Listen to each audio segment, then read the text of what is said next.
So first of all, again, thank you for joining me. And the 3 cards I pulled are for your environment, what's underneath the surface, your subconscious, and the outcome card.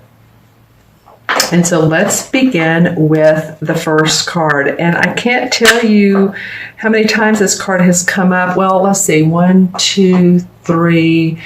I'm about halfway done for the astrological signs. I think you're my number 6. I'm just doing them. And actually this time I'm doing them in the order of fire sign, air signs, water signs. I've never done that, but it feels right. So you're my 6th one, and this card has come up in this position 3 separate times for other signs. So there's some sort of universal message here. And what it is, it's the same as the death card. In traditional tarot, it's called the death. This particular deck is called transformation because, really that's what it is. The death card is rarely about physical death. It's letting go of people, circumstances, beliefs, whatever is limiting us and keeping us from moving forward is what this card is about. So it's a time of endings is close at hand. And don't resist changes, although they may feel abrupt or uncertain and sudden, but they may be taking you to a place of comfort and security. And this could be in business, this could be in relationships, your career. So the transformation card is asking you to have strength and courage during this time, because really, and I'm looking at this spread and I'm thinking, the outcome is pretty awesome. You're just changing, Libra, and it could be that that moon that we had on April 11th in the sign of Libra. So you guys are leading the way in a way. This is for Libra, Sun, Moon, or Rising. So as always, watch your Moon and Rising signs as well. And so, I meant that when I said that in a way you all are leading the way. That was an important moon for us. Has to do with our relationships, and relationships are really, that's what we're here to do, is to learn how to communicate with each other, learn how to love each other or not. Maybe there's just some people in your life that it's just not working. And this could be a partner, this could be a love partner, it could be an individual or a group of individuals. And it's okay to release. It's okay to let go if it's not in your supportive best interest. You can't live in the past any longer. So I know Libra is about balance. I have a lot of Libra in my chart, believe me. And so this is a time to be open, is to stretch your wings and be open to that new change. It's time to move on. Take the next positive step. So questions that you could be asking are there any loose ends that you need to tie up? Are there people in my life whom I need to express myself to? What needs to be completed so that you can have a fresh start, Libra? Because I'm looking at this third card again, and you're getting ready to create your own destiny. So you need to release what's not working in order to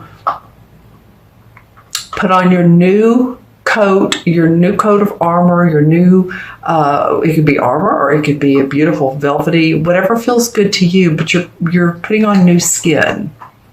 Really, if you think about it, with this shift that we're all going through, our bodies are really changing physically, spiritually. So that's an important first card. It seems to be an important universal first card. And if you hear any background noise, that's my dog. He's gone from chewing on his bone to, there was a piece of paper on the ground, which I don't need, thank goodness, because he's he's in the chewing mode. He's a very good pup. He's just enjoying himself. Now he shakes. Okay. So, that's part of life too, is when you let go, enjoy that letting go. Enjoy the exciting opportunities that can come your way. What's going on underneath for you, Libra, is what would be the same as the Two of Swords. Oh, and I do want to point out too that in your spread you have two major arcana cards. This is one and this is one. So the universe really is speaking loud and clear to you about lessons, spiritual lessons and teachings, and paying attention to the universe and divine timing and your soul growth. All right. Those two major arcana. One sign had all three of them. I think it might have been Aquarius, but anyway, I'm just saying these are important. They're all important, but in your spread. So this is the Two of Swords, and as you think about it, what the Two of Swords normally looks like. It's a woman who has her arms crossed over her heart, and she has a bandana around her eyes, and there's usually water in the background. She's standing near a beach where there's waves. And it normally indicates the inability to move forward, self-doubt, indecisiveness. And this can be with a person, a group, or whatever situation's going on in your present life. And it may not be an easy decision, but you're ready to move forward with the right strength and the right courage, just enough a balance of is what I want to say, because the 2 is a very peaceful number. Actually, it's very diplomatic with another person. So if you can have peace within your mind, peace within yourself, and again, let go. It may be that, when we let go of the drama, it's like sometimes we need to recreate circumstances so that we feel like we're moving somewhere, whether it's forwards, backwards, sideways. But you don't have to. You can let go of this, Libra. You can let go of the mental conflict. Because when you finally decide to make that decision, act on your choices, act on what makes you feel good, then that resolution will really, set you free, and you'll move into this third card, which the outcome is the Magician. Magic will happen. Again, soul growth. That's what a lot of the signs are telling me, the cards that are being spread. This deck is definitely more spiritual. So soul growth has come up a couple of times, but I do feel like that you guys are in that phase. There is assistance out there for you to make wise counsel too. So, or wise counsel is out there for you to make a decision. Let's just say it that way. It could be, I'm balancing out the scales, aren't I? If you need to speak to someone, or, when you look at this card, it's very interesting. There's two eyes here, and then there's one that's showing here. It's almost like your higher consciousness, or another person, or an angel or guide, or whoever you seek truth from. It could be a mentor, a guide, like I said. This feels like the wisdom. This quarter that's kind of cut out is almost like higher consciousness. It could be your third eye, intuitiveness, and psychic ability. But you have support to make the decisions. I think for a lot of you, it's career growth. And, a lot of you, it's relationships as well. If it's career growth, then it's like saying, okay, this scares a you-know-what out of me. An intuitive told me that years ago. She goes, Tara, something really scares you, but you still kind of want to do it. It's a sign to do it. If it scares you, it's like, oh no, that's, that's not even a good thing, then you know not to. But sometimes it's good to feel a little bit of trepidation, but a little bit of excitement. And so with that, you can move forward. You can unleash your desires, whether if it's in a romantic relationship, and you're in a relationship, then it's probably about communication, as we know. It's about standing your ground. It's about not putting up with what doesn't serve you if someone's not treating you right, or even, it could be you not treating others right. So remember, we are in this is about diplomacy. My mother always said, if you can't say something nice, don't say it. Well, there's another way of saying that. If you're talking in communication with a partner and you need to express it, figure out how to express what you need to say in a diplomatic way that serves you both. You guys do that. So just think about relationships, friends. It could be that too. But let yourself off the hook as well. On the other flip side of the coin, let yourself off the hook. And don't feel like you have to be the one always pulling the cart, pulling the load.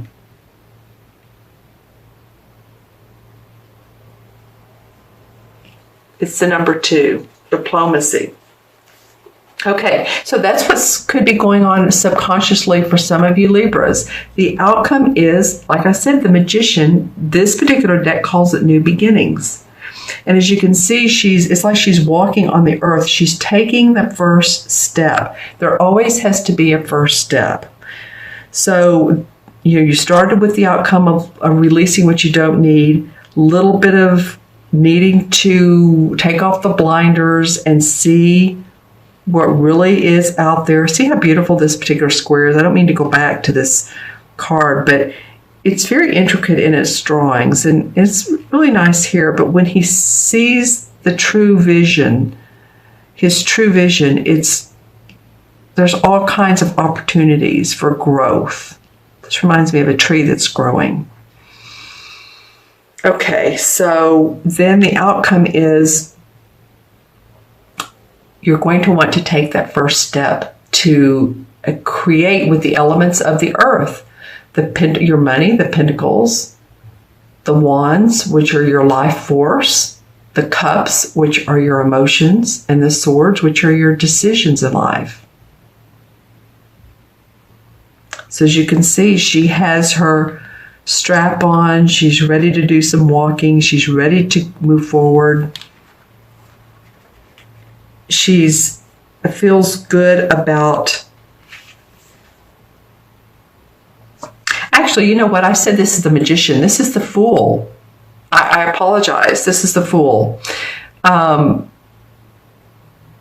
So going back even more so, this is... Okay, so this Fool...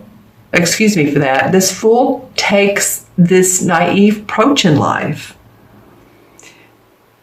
It doesn't care what he or she has or doesn't have, because it's fun, it's serendipitous. It's not conforming to society and what others think of you or that individuals expect of you at this time. It's your own adventure, Libra. So, while I was talking about this Magician, I do feel like it is restoring your life, creating your own destiny. And I think you do that by starting off with your own inner guidance, your own wisdom, and belief in yourself, and tapping into that and just letting things fly, letting things go, as far as not feeling locked down, feeling blocked,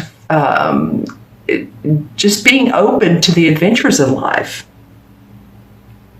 Like an innocent child. Give yourself permission to play, to love, to laugh, above all, I found lately that, well, I'm in a 3-month numerologically, so 3 is about fun, expression, laugh. But I found, just this month, as I have before in life, but it's come back to me, that laughing and just getting a kick out of life is so much easier to approach than taking everything so seriously and watching the news and getting bogged down in those situations. So your outcome is that this is brand new for you guys. You're creating a destiny in an adventurous way. You may not know where you're going exactly, but it's beginning in May for you. All right? It is beginning in May. The last thing I'm going to do before I add up the numbers is I've pulled the 7 chakra cards in this deck. This deck has the 7. And I'm pulling one for the resolve, or what chakra would be helpful for you guys to pay attention to.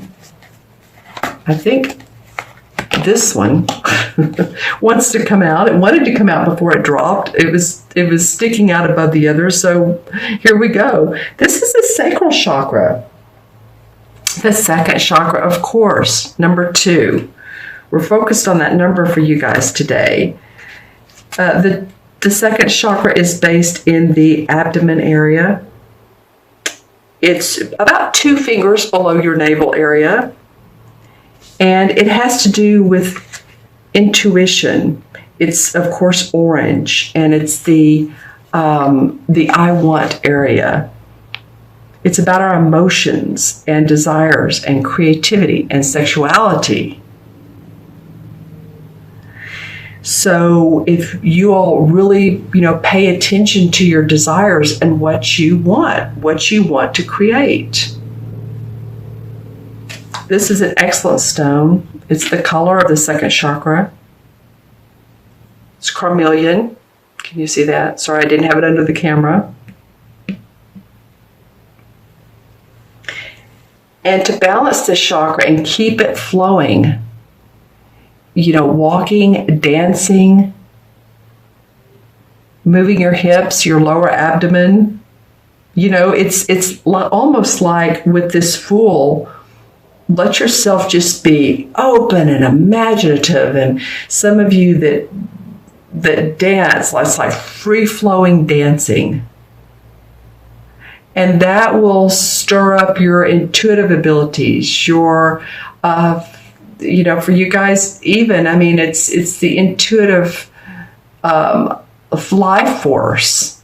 It's not your third eye or your crown chakra, but it stirs up that imagination. It's your second chakra, so it's very important to pay attention to it and to nurture yourself and express, your self in a compassionate way. Use color meditation and, express yourself sexually too. I don't mean, being available to everybody. I'm saying if you're a female that, you might want to put something on and dress pretty. If you're a male, you might just want to feel how, sexual you feel, or to own your sexuality, basically, is what this card talks about. Okay? This one has not come up yet. The sacral chakra. I'm going to add these numbers up. We have 13 and 2 and 0. So 13, 15. 1 and 5 is 6. 6 in numerology is about self-love and creating abundance. I find with 6 life paths, or if you're born on the 6th or the 15th or anything that adds up to 6, it's good to take care of yourself, because a lot of 6, especially the life paths, they put others before themselves. So this is an indication for you all to pay attention to self and your desires. All right, and the 6 in the traditional tarot is the same as the Lover's card. Very interesting, huh? Are the people in my life empowering and encouraging me to be all that I can be? Because you're on this new mission, that's one of the questions you can ask. Are we teaching each other lessons, and are we mirroring each other in a positive way? Are we learning from each other? What am I learning from this relationship? Those could be some of the questions. It might be really interesting to see what you're learning, how it's benefiting you, how it's helping you to grow if you're in a relationship.